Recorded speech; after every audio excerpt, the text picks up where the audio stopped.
Hello everyone, स्वागत है आपका फिर से हमारे यूट्यूब चैनल पर।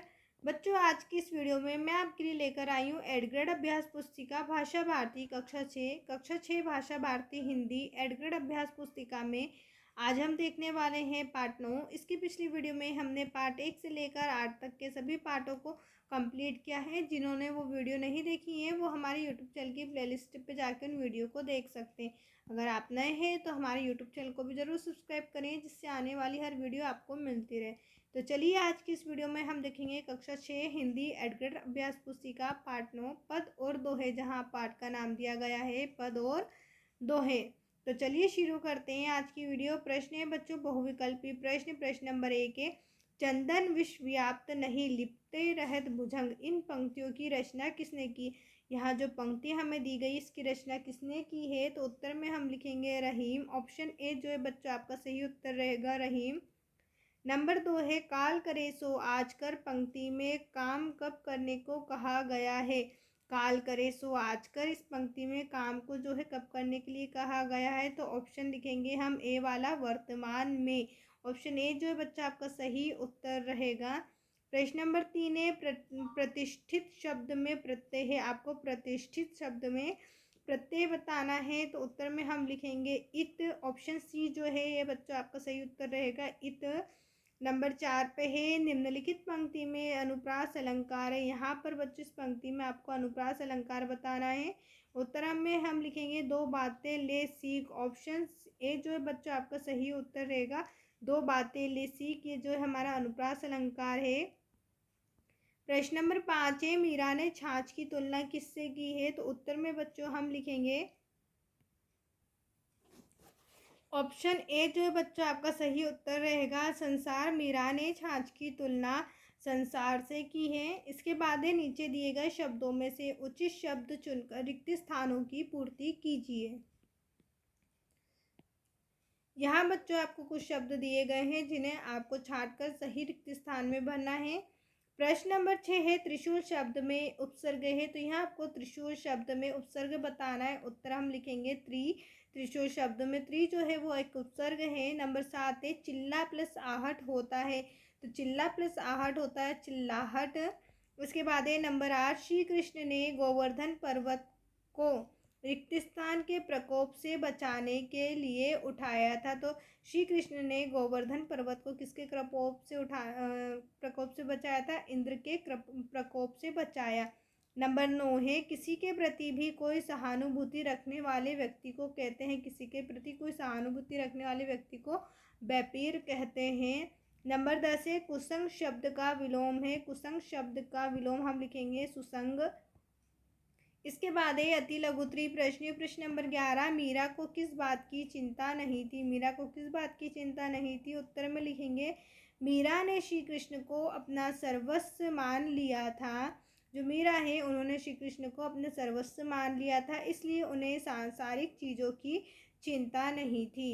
इसके बाद है बच्चों प्रश्न नंबर 12, कबीर को सबसे बुरा कौन मिला। कबीर दास को सबसे बुरा कौन मिला, उत्तर में लिखेंगे कबीर दास जी स्वयं को ही सबसे बुरा मानते थे। प्रश्न नंबर 13 है, लाश शब्द का अर्थ लिखकर वाक्य में प्रयोग कीजिए। आपको लाश शब्द का प्रयोग करके उसका अर्थ लिखना है और वाक्य में प्रयोग भी लिखना है। तो उत्तर में बच्चों हम लिखेंगे लाज का अर्थ होता है शर्म, और इसका हम वाक्य में प्रयोग करके लिखेंगे परीक्षा में फेल होने पर उसने लाज से अपना सिर झुका लिया। इसके बाद ही बच्चों प्रश्न नंबर 14। प्रश्न नंबर 14 करने से पहले बच्चों, अगर अभी तक आपने हमारे चैनल को सब्सक्राइब नहीं किया है तो चैनल को ज़रूर सब्सक्राइब करें। वीडियो को लाइक करके अपने सभी दोस्तों के साथ शेयर ज़रूर करें। बच्चों, इस चैनल पे जितनी भी एग्ज़ाम्स होती है उन सभी एग्ज़ाम्स के IMP क्वेश्चंस आपको बताए जाते हैं। साथ ही साथ जो पेपर होते हैं उन पेपर का सल्यूशन भी इस वीडियो में आपको इस चैनल पे बताया जाता है। तो चैनल को ज़रूर सब्सक्राइब करें बच्चों, जिससे आने वाली हर वीडियो आपको मिलती रहे। तो चलिए अब बच्चों, अब हम अपना अगला प्रश्न करते हैं। प्रश्न नंबर 14, यदि कोई व्यक्ति हमारे कामों में अड़चन पैदा करे तो हमें क्या करना चाहिए। यदि कोई व्यक्ति हमारे काम में अड़चन करेगा तो हम क्या करेंगे, उत्तर में हम लिखेंगे यदि कोई व्यक्ति हमारे कामों में अड़चन पैदा करता है तो भी हमें उसके रास्ते में फूल ही बिखेरने चाहिए, क्योंकि फूल बिखरने वालों को सदैव फूल ही मिलते हैं। इसके बाद है लघुत्तरी प्रश्न। प्रश्न नंबर 15, मीराबाई श्री कृष्ण की भक्ति में किस तरह लीन हो गई थी। जो मीराबाई है वो श्री कृष्ण की भक्ति में किस तरह लीन हुई थी। उत्तर में हम लिखेंगे मीराबाई श्री कृष्ण की भक्ति में पूरी तरह लीन हो गई थी। उन्होंने श्री कृष्ण को अपना सर्वस्व मान लिया था।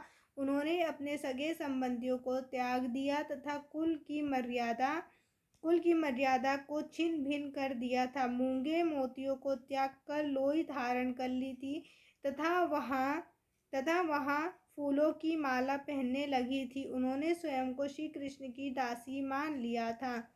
इसके बाद है बच्चों प्रश्न नंबर 16, मीरा ने जगत को देखकर रोने की बात क्यों कही है। मीरा ने जगत को देखकर रोने की बात क्यों कही है। उत्तर में हम लिखेंगे मीरा ने जगत को देखकर रोने की बात कही है। वह कहती हैं कि संसार के लोग ईश्वर की भक्ति का परम सुख छोड़कर सांसारिक सुखों को प्राप्त करने के लिए जीवन भर प्रयत्न करता है, परंतु उसकी इच्छाएं कभी खत्म नहीं होती और इन इच्छाओं को पूर्ण करने के लिए वह ईश्वर के मार्ग से भटक जाता है। प्रश्न नंबर 17 है निम्नलिखित पंक्तियों का भावार्थ लिखिए। यहाँ बच्चों हमें 2 पंक्ति दी गई हैं, इन पंक्तियों का हमें भावार्थ लिखना है। तो हम यहाँ लिखेंगे मीरा कहती है कि उन्होंने भगवान श्री कृष्ण की भक्ति में आंसू बहाते हुए उनके प्रति प्रेम की बेली को बोया है और लगातार सींचा। वह बेली अब फूल कर फैल चुकी है, उस पर अब आनंद के फल लगने शुरू हो गए हैं। प्रश्न नंबर 18 है किसी भी कार्य को समय में पूर्ण करने के फायदे हैं। तो क्या आपको पता है कि किसी भी कार्य को समय में पूर्ण करने के क्या फायदे हैं। तो उत्तर में हम लिखेंगे किसी भी कार्य को समय से पूर्ण करने के अनेक फायदे हैं। यदि कार्य समय पर पूर्ण कर लिया जाए तो कार्य करने का तनाव समाप्त हो जाता है और मन को बहुत आनंद मिलता है। इसके बाद है बच्चों दीर्घोत्तरी प्रश्न। प्रश्न नंबर 19 है कबीर ने समाज सुधारक के लिए क्या क्या सीख दिए। कबीर जो है उन्होंने समाज सुधारक के लिए क्या सीख दी। उत्तर में हम लिखेंगे कबीर ने समाज सुधारक के लिए लोगों से कहा कि प्रत्येक व्यक्ति का कर्तव्य है कि उसके आसपास कोई व्यक्ति भूखा ना रहे। सभी लोगों को यहाँ देखना होगा कि समाज में कोई व्यक्ति दुखी ना रहे, उसे किसी प्रकार का कष्ट ना हो तथा वह किसी समस्या से पीड़ित ना हो। यदि कोई व्यक्ति भूखा है तो उसे भोजन कराना हमारा परम कर्तव्य होना चाहिए। इसके बाद आज का आखिरी प्रश्न हम देखेंगे प्रश्न नंबर 20, निम्नलिखित पंक्तियों का भावार्थ अपने शब्दों में लिखिए। यहाँ पर बच्चों हमें कुछ पंक्तियाँ दी गई हैं, इन पंक्तियों का भावार्थ अपने शब्दों में लिखना है। तो यहाँ भावार्थ लिखेंगे मीराबाई कहती हैं कि मेरे प्रभु तो गोवर्धन पर्वत को धारण करने वाले, गो का पालन करने वाले श्री कृष्ण हैं। उनके अतिरिक्त मेरा कोई अन्य प्रभु नहीं है। अपने सिर पर जो मोर मुकुट धारण करते हैं वही मेरे पति हैं। माता पिता भाई बंधु सगे संबंधी अपने तो कोई भी नहीं है। मैंने कुल मर्यादा छोड़ दी है, मेरा कोई क्या कर सकेगा। साधु संतों की संगति में बैठना शुरू कर दिया, मैंने लोग लाज भी खो दी। हे प्रतिष्ठित घर की बहू, जिस चादर को ओढ़कर चलती है उस चादर के मैंने 2 टुकड़े कर दिए, फाड़ दी है। लोई पहन ली, मोती मूंगे धारण करना छोड़ दिया, वन के फूलों की माला सहज में प्राप्त फूलों की माला पिरोकर पहनने लगी हूँ। आज की इस वीडियो में बच्चों आपका ये अध्याय कंप्लीट हुआ। अगले पार्ट की वीडियो के लिए आप हमारे यूट्यूब चैनल की प्लेलिस्ट पे जा सकते हैं, जहां आपको अगले पेपर की वीडियो मिल जाएगी। वीडियो देखने के लिए आपका धन्यवाद।